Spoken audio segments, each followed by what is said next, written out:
All right, I'm traveling again, so we get to deal with the even better quality the last time. Let's go. I know I come across as some kind of mysterious figure, you know, I'm sort of like a Batman type guy, you know, coming here to tell you guys about all the losers, creeps, gaiats, you know, stuff of that assortment. But believe it or not, I actually do have a rich cultural background with a lot of fascinating hobbies and interests. And I think right now is as good a time as ever to really connect with you guys and fully come out of the closet to show you guys the real me. I have been hiding this for many long years, and honestly, it nearly brings a tear to my eye to be able to tell you guys that now I think the climate is safe enough for me to come out. I am a gamer. I know. Okay, you guys around here don't have to clap, all right? It's not that big of a deal. I mean, I do appreciate the support, obviously. It's been a very long journey. Thank you, Turkey Squad! My life is like a video game, trying hard to beat the stage. But yes, it's true. I've been a secret gamer this entire time, all right? I even wore those awesome t-shirts with that hunchback green guy who was like, video games. I fucking hate my sister and my mom. She ate my homework. Ninjas and pizza are freaking awesome. I was that cool kid in the hallway. I had the gamer shirts. My mom loved me, unlike yours. And I'm sure you fellow gamers know this, but as gamers, we really need to stick together. We are an oppressed group of people constantly fighting for our fucking gamer lives, all right? Everybody wants a piece of the gamer pie, and we are about to be its victims, all right? And as gamers, as we all know, there's been a lot of adversaries in the past, but I think the original and perhaps the most natural-born enemy of the gamer is the games journalist. Like Redditors and chuddies, gamers and game journalists are basically sworn enemies. These guys were genetically destined to hate each other, whether it's Anita Sarkeesian with Feminist Frequency or Zoe Quinn with Gamergate, and of course, we can't forget my personal favorite, Just full of the exaggerated swagger of a black teen. Gaming journalists are pretty much a joke for all gamers, and it really shows. I wrote a blog post a while ago about why I fucking hate video games, because this is what it does. It appeals to like the male fantasy and like how much time the designers probably put into like building that woman's body. This game is bull. I'm sorry. And it's no small secret that the divide between gamers and game developers has grown as well. Even disregarding the entire Gamergate fiasco, it's becoming very clear to a lot of people that certain developers and games journalists are kind of working hand in hand to maybe have some kind of agenda or message that they want to send out to the community. And I think when you see this at first, you think it's like some kind of shadowy conspiracy of like people to push wokeness or whatever the fuck. But in reality, if you look into it, it's like 4 people who are just really annoying and people are just really sick of them. With my personal favorite actually being the subject of today's video, all right? My personal favorite Brooklyn hipster, far-left, bisexual, liberal activist with NPD and BPD that used to work as a sex worker and later jumped into clickbait journalism and writing hate clickbait articles about hating gamers on Kotaku is a senior editor, all right? She is the one, the only, Alyssa Mercante. Everybody, can I get a round of applause? Not this time? All right, well, geez. She's my girlfriend, guys. Be nice, okay? I know she's not, you know, she's not all that, but I love her to death. She also likes to glaze Hassan Piker, my personal favorite gamer. We have a couple different things that we need to infiltrate. You're pretty busy. Yeah. So, I'm sorry I know for I was not... going to pick your brain about gamers and politics, but... Yeah, we can do it another time. Yeah, sounds good. Well, Okay, good luck. perfect. You are tall. He's a tall guy. Zaddy is getting cupped. Hell yeah. No. So yeah, pretty much Alyssa is the quintessential journalist that gamers have had a lot of contempt for. And I'm sure she shares in that regard, you know, sort of towards the opposite side. It's actually pretty crazy how she's behind nearly every recent gaming controversy. Like, I think literally everything in the past year or two has had her associated in some way, shape, or form. Or if she's not associated, she wants to be. She gets in there every time. For all intents and purposes, if you've never heard of Alyssa, think of her as like kind of a discount Anita Sarkeesian. She just has a few more tattoos and really loves glazing Hassan Piker like a lot. Zaddy's getting cupped. Hell yeah. Did I hear Zaddy's getting cupped?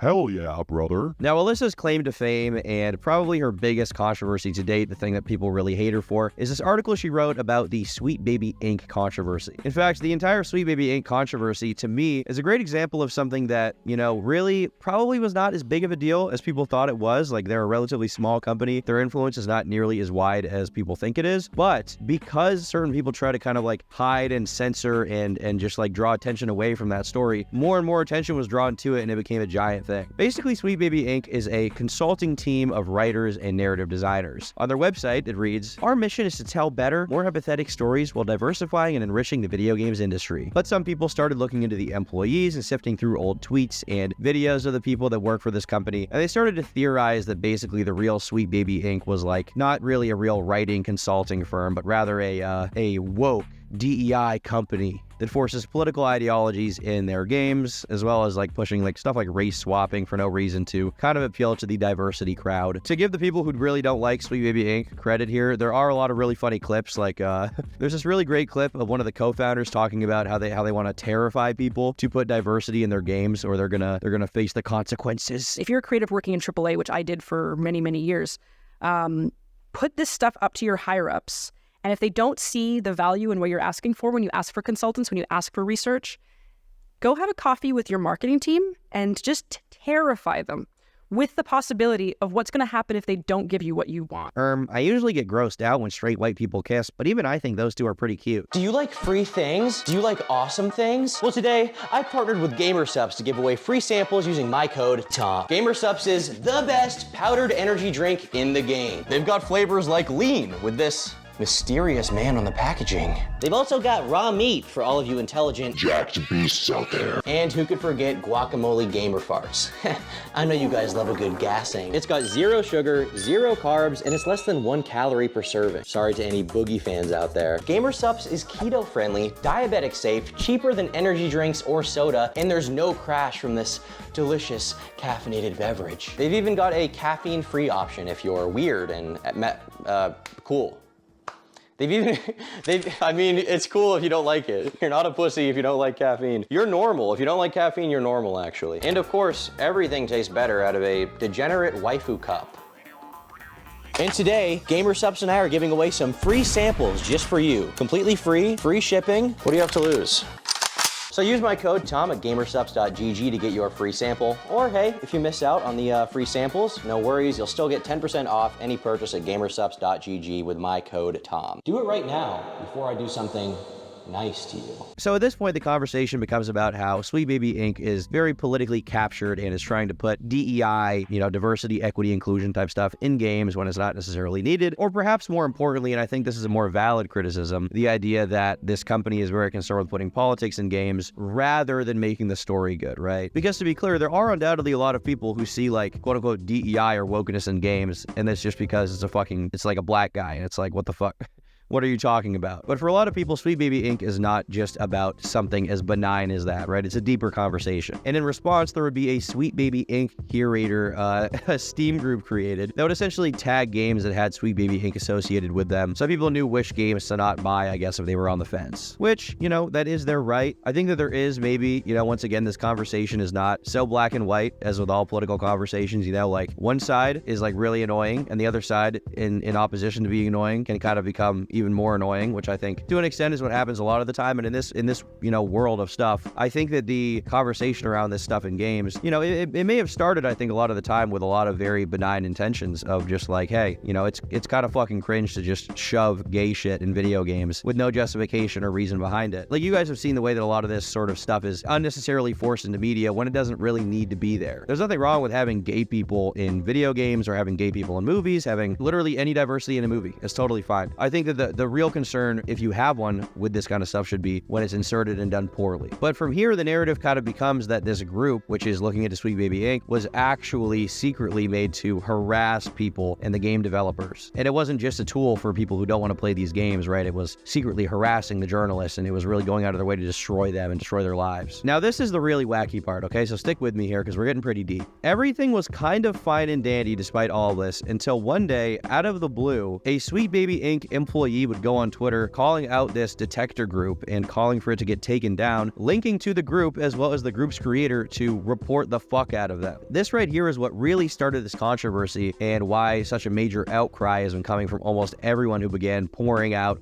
talking about Sweet Baby Inc., criticizing them. And it absolutely skyrocketed the fuck out of this sort of like Gamergate 2 movement, if that's what you want to call it. Regardless of what you think about Sweet Baby Inc. and if it's even important or if it's like a straight up retarded conversation to have in the first place and all these gamers are fucking idiots, which if you think that, fine, like whatever. It doesn't seem to be the case that this group was created to harass the devs in any way, and when you try to censor this kind of stuff, when you try to censor the existence of a group that has, just as much of a right to exist as anything else, you're gonna get a lot of shit. And then, because the gamers were mad, you got pushback on the other side. You got pushback from mainstream gaming journalists who went absolutely fucking hard in the paint. They were calling gamers racist chuds who were harassing an innocent company, despite the first serious stone here really being thrown by an employee trying to get them shut down. And probably the biggest article written about all of this was, of course, by our dear friend, Alyssa Mercante, titled, "Sweet Baby Inc. doesn't do what some gamers think it does." To give you guys a little summary of this article and what it's about, essentially Alyssa makes the argument that Sweet Baby Inc. doesn't actually have a lot of effect on writing and gaming, and it's just a consulting company to make sure the writing is good. But the problem with that is that it's kind of clearly not the case. Several lead writers and influencers that work at Sweet Baby Inc. are directly the heads of some of these games, and they have a big influence, undoubtedly. You can't really deny that. Kotaku directly cites Kim Belair and states that Sweet Baby only worked on Suicide Squad, quote,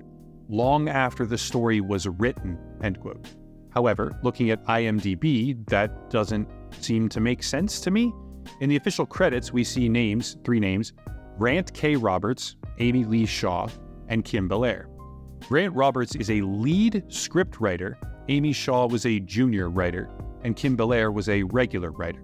Kim Belair is obviously, as we've already stated multiple times, the CEO and founder, but Grant Roberts works as a narrative at Sweet Baby, meaning that a Sweet Baby employee held the position of lead script writer on a project where the CEO claims they came in long after the story was written. And this, along with the aforementioned video of the founder talking about terrifying developers into allowing DEI in their games or whatever, led to Alyssa's article really falling on deaf ears for pretty much everyone, only further fueling what many are calling Gamergate 2, which is absolutely heating up right now and has gotten crazy, and trying to learn about this shit is fucking cancer. I promise you, this is like one of the most autistic things I've ever looked into in my life. So in response to all of that happening, Alyssa went on Twitter and said she was being cyberbullied and sent death threats by the evil gamer brigade. Unfortunately, she didn't really provide a lot of proof when asked. I mean, it is possible that people were sending her that kind of stuff. When anybody gets a lot of criticism online, you're gonna kind of, experience some level of that, but for some reason, she just wouldn't provide proof. In a way, Alyssa is very similar to another person I've covered on my channel before, and that is our favorite queen, Anissa Jama. Not only because they're both somewhat misandrist and have some very swag tattoos. Love that ink. I love that ink. I love that ink. I love that ink. But they also both don't really take very well to criticism, even if it's mild. If they get any kind of pushback or criticism at all, there's kind of two routes. One, I was just pretending to be an idiot and actually I fooled you into hating me. Or secondly, I am a victim. And unfortunately, in Alyssa's case, it actually gets a little bit worse because she started encouraging deplatforming, which is obviously not a good thing that I don't really like that. A great example of this is Alyssa's involvement in reaction to the farm folks drama. What the fuck am I doing?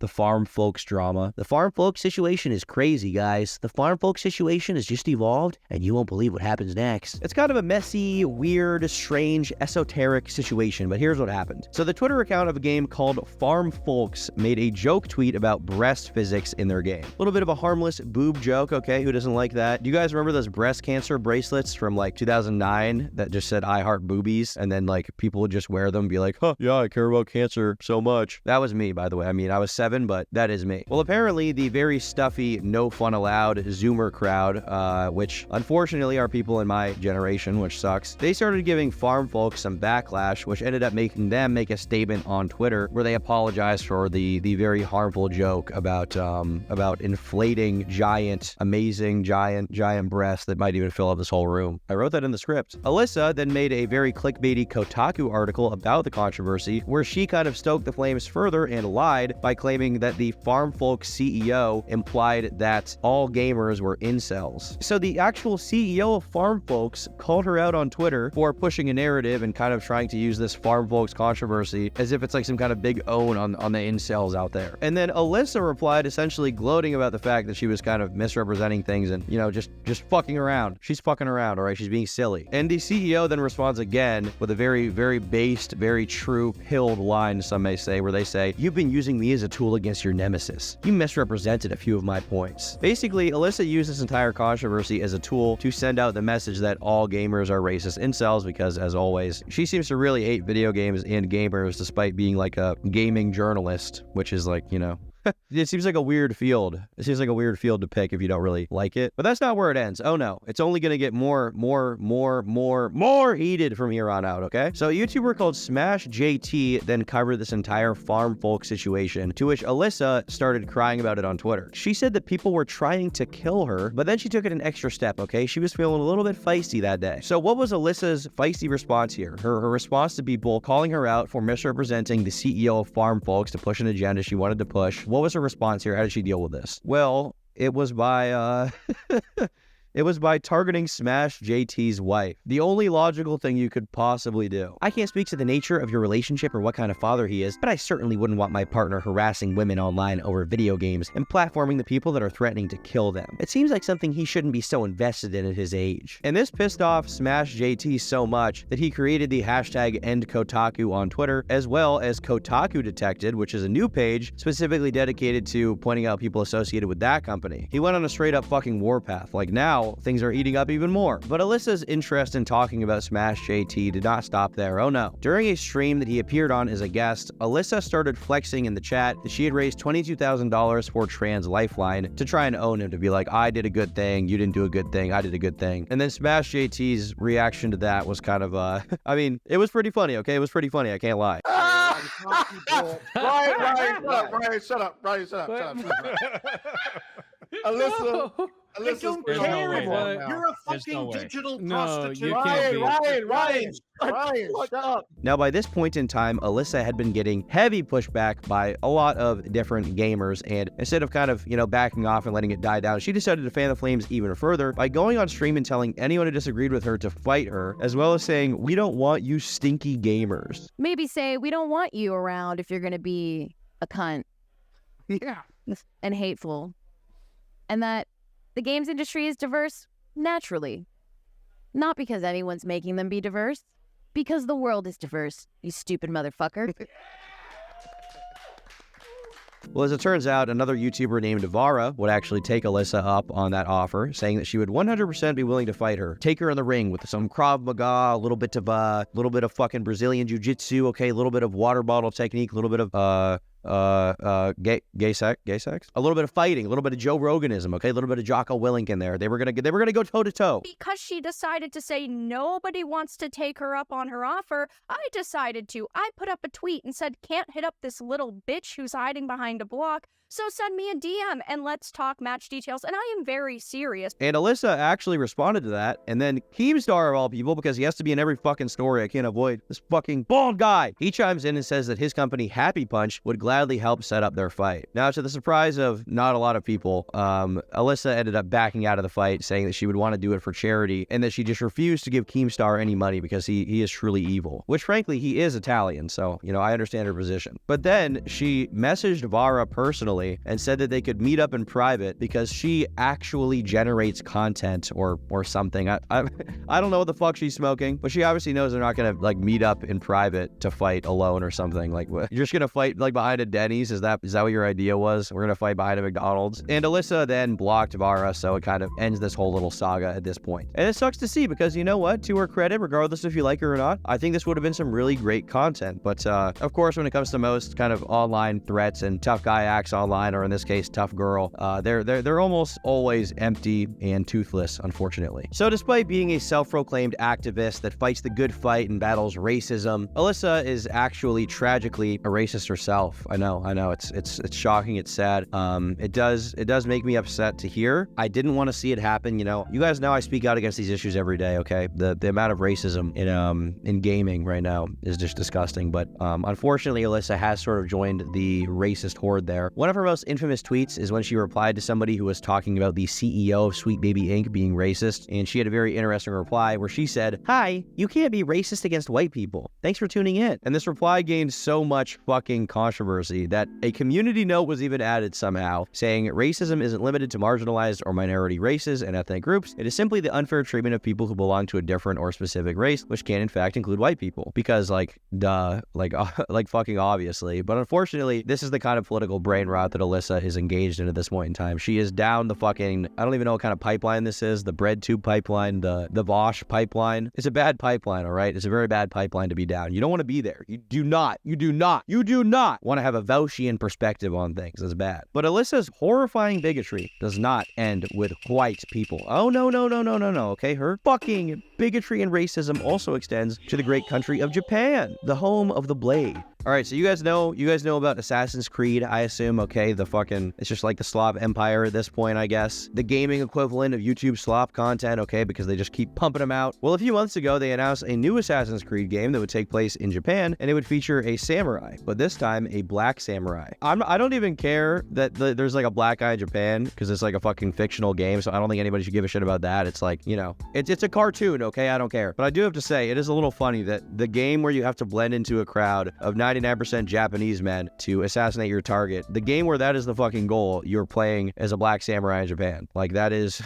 Gee whiz, I wonder where the killer could have gone. Where'd he go? It really could be anyone, okay? There's a million other black people here in Japan in fucking colonial times or whatever the fuck, okay? There's so many of them. How does he blend in so well with the... You would never even see him. You never even know he's there. So yeah, apart from the claims that the historical, actual individual they're using as like the main character for this game wasn't actually a samurai, obviously people are criticizing that. All of that became the least of their worries, all right? Because the Japanese community was apparently not a fan of their decision at all. Like, I've never seen more real-life samurai.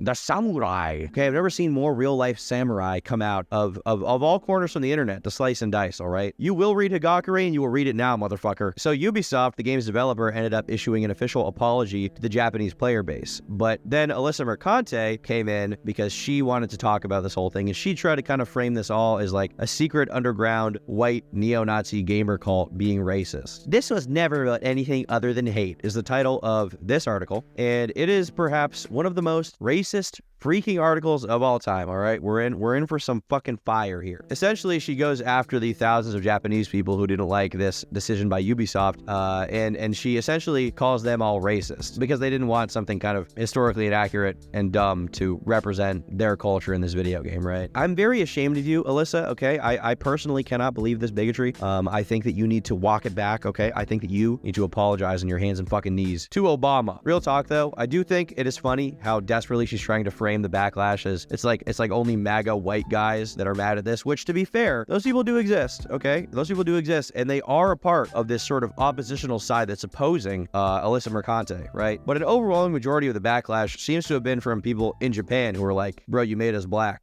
Alyssa's also the kind of special internet person that hates criticism so much that she'll threaten to sue you if you criticize her. She's very litigious, and she's gonna sue the haters, baby. She's gonna own them in the courts, okay? Facts and logic are on her side, and so is her high retainer lawyer. She's broke. But similarly to how she challenged people to fight her IRL, all of these lawsuits went nowhere, and it only served as more of a backfire and, you know, more reasoning to show how resentful she is of people who don't like her. Apparently, she also even tried to sue Kiwi Farms for doxing, which, I mean, I guess who hasn't tried suing them at this point? But the most splash that Alyssa has made in the world of worldwide web gaming has been with the CEO and developer of Ori and the Blind Forest, Thomas Mahler. Which, side note, I'm gay. Anyway, this little spat really started when someone named Ray went on Twitter defending Force DEI and talking about how actually they don't bully studios into DEI and it's all fake and whatever. If I'm not clear here, DEI is like, anytime I hear this phrasing, it's so fucking cringe, but whatever, you know, we're going with the story, all right? This is the story. I'm telling you a story. So Alyssa then tweeted out how she actually worked in the game industry, and she also implied that she had worked on one of the Ori games by including a picture of it. And that is when Thomas, the guy who made the game, steps in and basically says, I have no idea who you are, lol. Ray then responded saying she worked with Xbox User Research. Keep in mind, Xbox is Microsoft, which owns the Ori IP. And Thomas then responded, I don't want to cause you any trouble. I just saw you posting that you worked on Ori, and I had no idea who you are. Since you're calling people names online, I thought it was important to inform people that you never actually worked for Moon Studios. And that is when our gal here, Alyssa, chimes in, and she fires back by calling him a dickhead. To which Thomas says, I don't know who you are. Alyssa then reminds him that she works for Kotaku. She's like, I work for Kotaku, the most prestigious games journalism outfit in the freaking world. Alyssa, you will never work for the New York Times. And the important thing to note here about Kotaku, specifically in this situation, is that they ran a big hit piece about Moon Studios and Mahler back in 2022. And Thomas himself, okay, Thomas, my namesake, and perhaps the GOAT. He could be the GOAT. He could not be, but he could be the GOAT. Keep that in mind. He could be. He responds with a big-ass wall of text. Frankly, it's the most I've ever seen someone get blown out on Twitter in a while. Like, usually the walls of text are just cope, but this one is like... This one is kind of funny. This one is kind of based. You're apparently a journalist from Kotaku, so I'm guessing you haven't worked in actual game development yet. Let me try to explain the thing you posted about, which I'm guessing was from that hit piece from a few years back. With great talent comes lots of enthusiasm and passion, which absolutely leads to arguments because ultimately everyone is working hard on getting their vision into the game. But also, everyone at Moon understands that we're working together as a team. So the point of these arguments is then to try and convince each other why this or that solution would be the best thing for the game we're making, and the best solution ought to win. And yes, absolutely every now and then I have put my foot down and set the direction, because I'm the game director and ultimately it's my responsibility to ensure that everyone knows where things are heading and that decisions get made. A few years back we hired some folks that didn't really fit our culture, so we had to part ways with them, and then this article happened. Wasn't a great feeling to see some ex-Moon folks talk badly behind our backs, but ultimately it just made it clear that these folks shouldn't have worked at Moon in the first place, and I hope they're happier now wherever they landed. I don't know why you're out here cursing out game developers and what your whole deal is, but I hope that gave you some insight into the creative process and its messiness and beauty. I hope you have a nice day. Yours, Dickhead. He's probably being as nice as possible here, given the circumstances. And the replies were insanely in Thomas's favor. It was like fucking. It's like the end of that rap battle video where they're like, oh, it was literally that. They even made a fucking soy jack out of it. You know it's bad when they turn you into a soy jack. If you're a soy jack, it's over for you.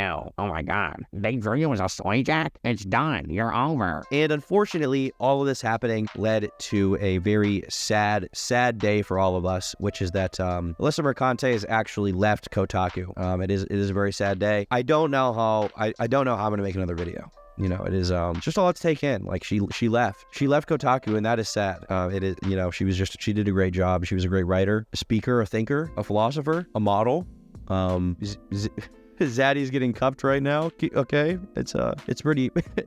It's just not the same without her, you know. But this obviously led a lot of fans to speculate that she got fired instead of leaving because, you know, with everything going on, people were like, she'll probably get fired. Perhaps even the senior staff at Kotaku had enough of her, but that probably was not the case. Kotaku is going through mass layoffs as it is, and I think this guy Grums on Twitter, he did word it best in a tweet about her departure where he said, I don't think Alyssa is lying about leaving Kotaku on her own. I think she read the writing on the wall and started looking for other jobs right away. When the layoffs hit, she knew she had to make an announcement, and it accelerated her plans to leave. But in the end, it doesn't matter. I can tell from traffic figures that everyone's sick of talking about Alyssa, and nobody wants to give her attention anymore. And that stings more than having to leave Kotaku. Nobody cares. Despite leaving Kotaku, I think that, you know, Alyssa will probably worm her way back into some kind of gaming journalism industry in some way. She's like a bad penny. She'll find some way to turn up again wherever it is. Even if people are mostly tired of talking about her, she seems to still have the connections and clout that she needs to get some kind of role for, you know, the retarded shit she wants to say. Alyssa, to me, is proof that, you know, if you want to be hated online, it's actually really, really, really easy. All you have to do is, like, pull the victim card all the time, but also be passive-aggressive, and sometimes as aggressive as a pit bull in a daycare when it comes to silencing any and all criticism, but then once again play the victim again to the end. It's people like her that really make me question how Kotaku is even in business in the first place, because, like, who the fuck is reading these articles? Is anybody reading Kotaku or Polygon? Like, by the way, I lied about being a gamer. I'm not a gamer, but who gives a fuck about Polygon? Why do you read in general? Just watch a YouTube video, loser. Like mine. But I'm not even joking. I think it's fair to say that basically everyone just watches YouTubers now for gaming content. Writing articles is a very dying medium, especially in the world of games. Shout out to the KF boys, by the way. I know I rarely do any shout outs, but Alyssa's thread did help massively with this video specifically. So big smooch to them. I don't think they like that much, but just the way I roll. And thanks for watching. Tom out. Bye. Alyssa, no, come back. Bye.